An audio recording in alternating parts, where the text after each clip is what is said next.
What's up, YouTube? This is Too Raw for TV.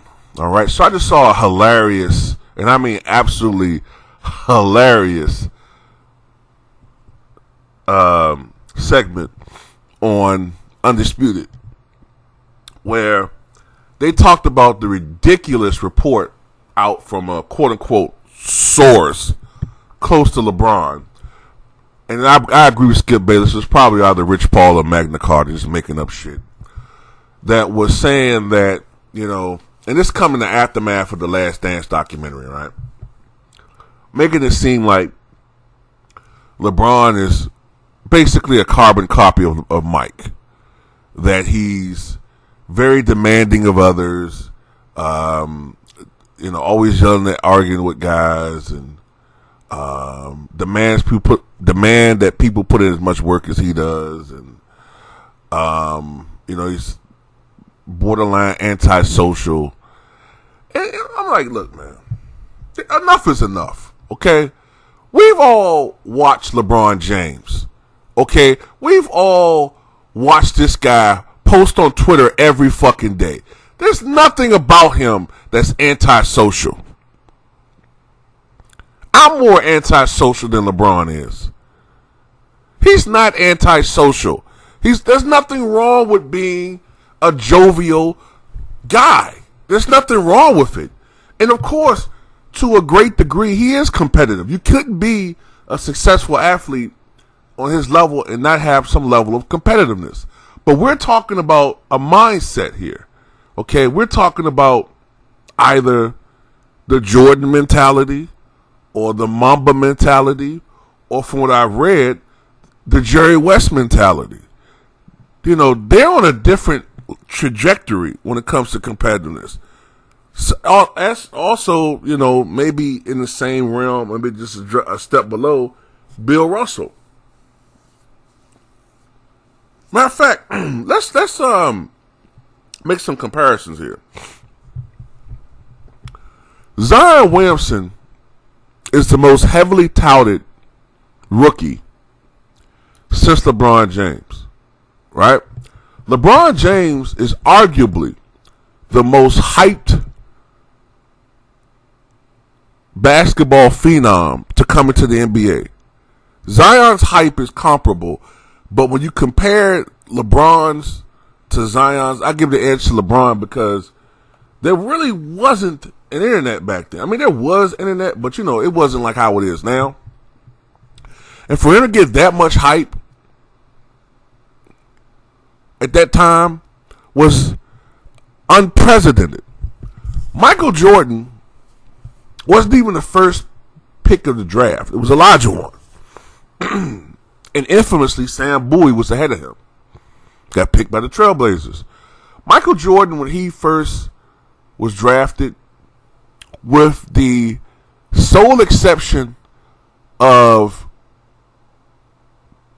coaches that had saw him play in practice and players that had saw him play, and some of the NBA contemporaries that saw him in action with some of those exhibition games with the Olympians and the pros, right?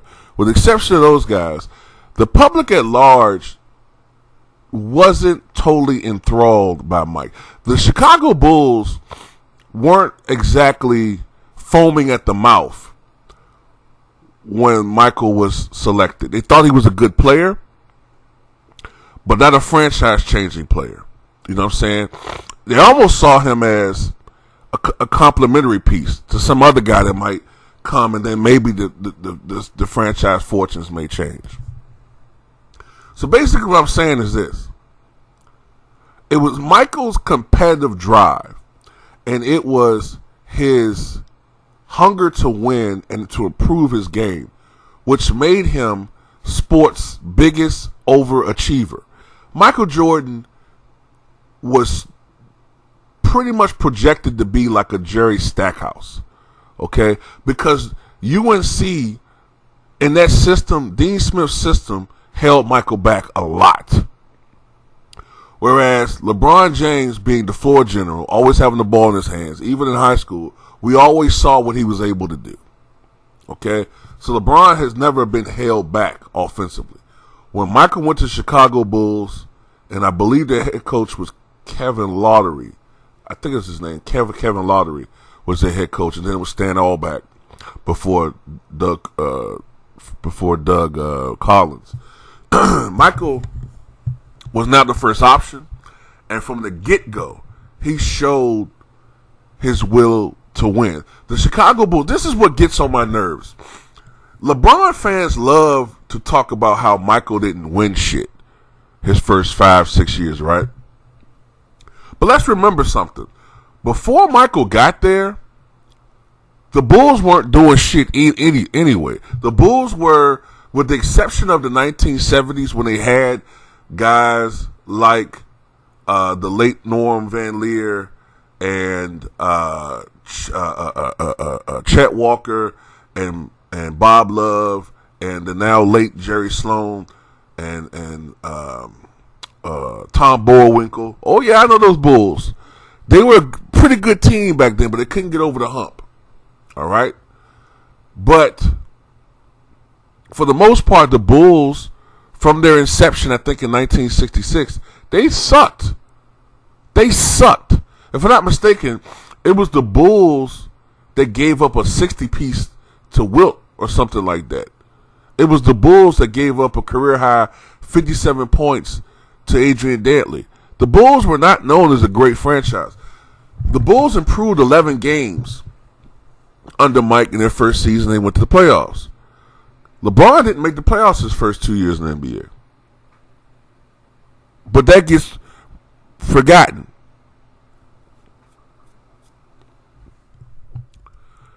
While they love to talk about how Jordan got his ass kicked by Larry Bird and the bad boy Pistons, right? They don't seem to mention how both of those teams are all-time great champions. While Michael was playing with guys like Dave Corzine and Kyle Macy. Okay? I mean, I don't care how great you are, right?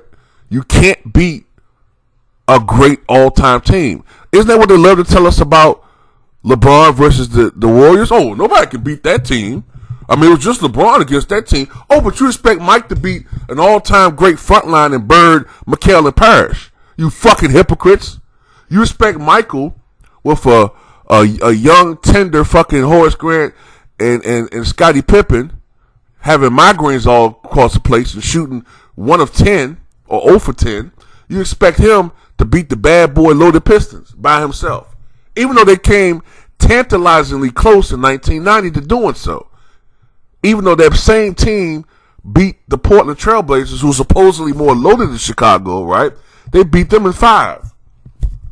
If Mike had had some help in 1990, they probably would have beaten the Pistons in 90.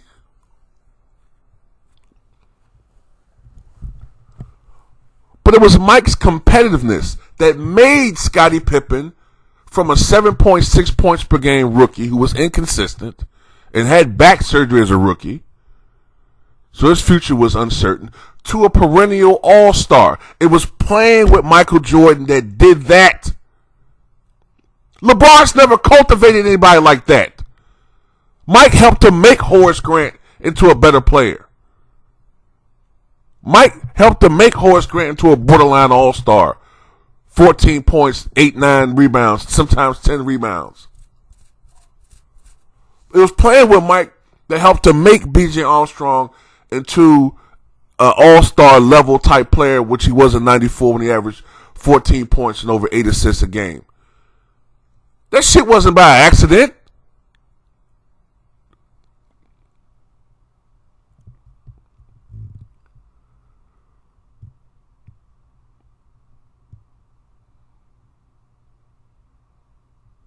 And I'm sorry. Mike would not have... Look, Mike wanted to beat everybody, not just a particular team, okay? LeBron joined up with Wade and Bosh to beat the Boston Celtics. I'm sorry, but we all know that at one point in time, Charles Barkley was a great friend of Mike, as was Patrick Ewing. I cannot envision Mike joining up with Barkley and Ewing. I don't give a fuck if free agency was different back then. In his mindset, Michael wanted to beat Barkley and Ewing just as badly as he did the bad boy Pistons. Okay? He wanted to win on his own fucking terms. Okay? I can't look, I'm not saying there's something wrong with getting a free agent, a viable free agent. Kobe got Pau Gasol. Pau Gasol was, at that time, he was a talented player, but he was, on a losing franchise, the Memphis Grizzlies, and he had a reputation for being very soft. It was playing with Kobe Bryant that helped to make Pau Gasol into a likely Hall of Fame candidate. He will likely be a Hall of Famer, and that's because he played with Kobe Bryant. Okay? Scottie Pippen would not be in the Hall of Fame if he didn't play with Michael Jordan. I'm certain of that. If he did go to Seattle and Chicago got Old and Paul Neese in 87, I'm certain Scottie Pippen would have been maybe marginally better than, say, Stacey Augmon. I swear to you, he'd have been a 12-point, 6-rebound, 4-5-assist guy on some good teams, mediocre teams, and he would have been a guy like, hey, Scotty was pretty good, If Mike played with Stacey Augmon, I bet you Stacey Augmon would be in the Hall of Fame. That's what it was like playing with Michael Jordan. He demanded that you play to the best of your ability and and maximize your talent level. LeBron, he plays the blame game on people, okay? And last but not least, aside from the fact that he's more jovial, Michael's a cold-blooded assassin, I've seen LeBron quit too many fucking times, okay? I've seen him quit. I watched this motherfucker's body language. I saw him quit after, I think it was Game 6 in 2010 against the Boston Celtics. I saw him quit in that series after having the most irrelevant triple-double in history. Okay? Irrelevant. I knew he was going to quit. 3 years in a row, he was supposed to play Kobe in the finals. Kobe was getting there. The NBA was creaming for a LeBron versus Kobe finals matchup, like a hooker in a dick factory, creaming for it. He couldn't get there. He kept, at least Michael, guys, was getting tripped up by the Larry Bird Celtics, the bad boy Pistons, or later on, the Orlando Magic that went to the finals and were a dominant team, loaded with young Shaquille O'Neal, prime Penny Hardaway, Dennis Scott, when he was going through his mid-90s peak, and Nick Anderson before the free throws ruined his mental makeup. The killer Nick Anderson that 1 year led the Orlando Magic in scoring, okay, had the nice bench. That team, at least he got tripped up by that fucking team. This dude was losing to the fucking Dwight Howard Orlando Magic, who the Lakers creamed 4-1 if I'm not mistaken. Boston, that last year, they were looked at as being old. I remember, so you can't pull this revisionist bullshit with me, because I remember the narratives. I remember the storylines. I remember what the expectations were. Cleveland was expected to make it to the finals the last 2 years. In 2009, most definitely, and 2010. Now, 2008, I give it to them. Boston won 66 games that year. But in 2009, Garnett was injured in the playoffs. Cavaliers were favored to go to the playoffs. Go to the finals that year. And they didn't. They got tripped up by the Magic, I believe. In 2010, Boston was seen as getting old. Garnett wasn't the same player. That Cavalier team was seen as even better. They still didn't make it to the finals, even though they were projected to. LeBron left, had the Jordan super team to win a title, and you could tell he didn't have the same satisfaction for winning those 2 titles as he did going back to Cleveland and winning it. But even with those situations, you know what I'm saying, I've seen him quit. I seen him quit after that game 1 performance in 2018 where he scored 49 points in regulation. And Michael Jordan, if he was being guarded by Steph Curry, you know what I'm saying, the top of the key, do you think that he would have taken him? He don't give a fuck who was down there. Because at very best, he knew Curry was going to stop him. So more likely he was either going to score or get to the foul line. But LeBron, being that he's not a good foul shooter, elect not to do it, and he threw the fucking game away. Okay? And then he waited until sometime in overtime to score a bucket. And at that time, you know, with his physical gesticulations, he was focusing all of the anger at J.R. Smith. Don't get me wrong, J.R. Smith did some stupid shit there. But J.R. Smith became like the, you know what I'm saying, he became the scapegoat for a time period when LeBron should have stepped up. Now, at the end of the day, LeBron James is a great basketball player. But when it comes to the competitive mindset, the only guy that I've seen recently that's close to Mike is Kobe. When it comes to competitiveness, that's it. And even with Kobe, his competitiveness kind of shut off after basketball. Mike was and is competitive with every fucking thing. He's so fucking competitive that it almost got him in trouble because of his gambling. You know what I'm saying?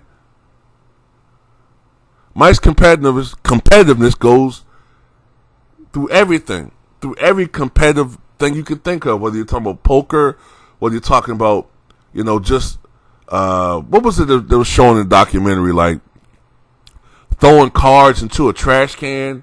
I bet you I can, you know, throw this card closer to the trash can. I bet you $5. He's competitive with every fucking thing. He doesn't like to be number 2 to any fucking body in anything. I once saw LeBron on Twitter say that, oh well, Blake Griffin's dunk is going to take over mine as the best dunk of the year. But Kobe and Mike would never say no shit like that. They don't want to be second to anybody.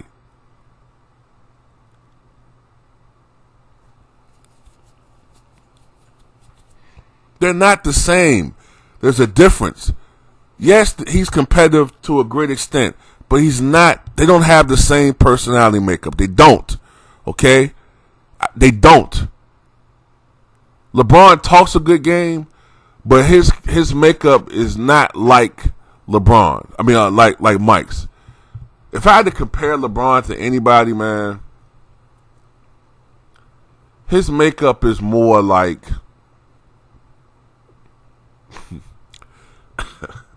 honestly, Scottie Pippen. I mean, I'm being honest. His makeup is more like Scottie Pippen. He's more talented. He's far more talented than Scottie Pippen. But quitting on your team, we've seen Scottie do that before, right? I'm being honest. He's more like Scottie Pippen. His mental makeup is more of a sidekick. But he has the talent of a superstar. He's more like Scottie Pippen mentally.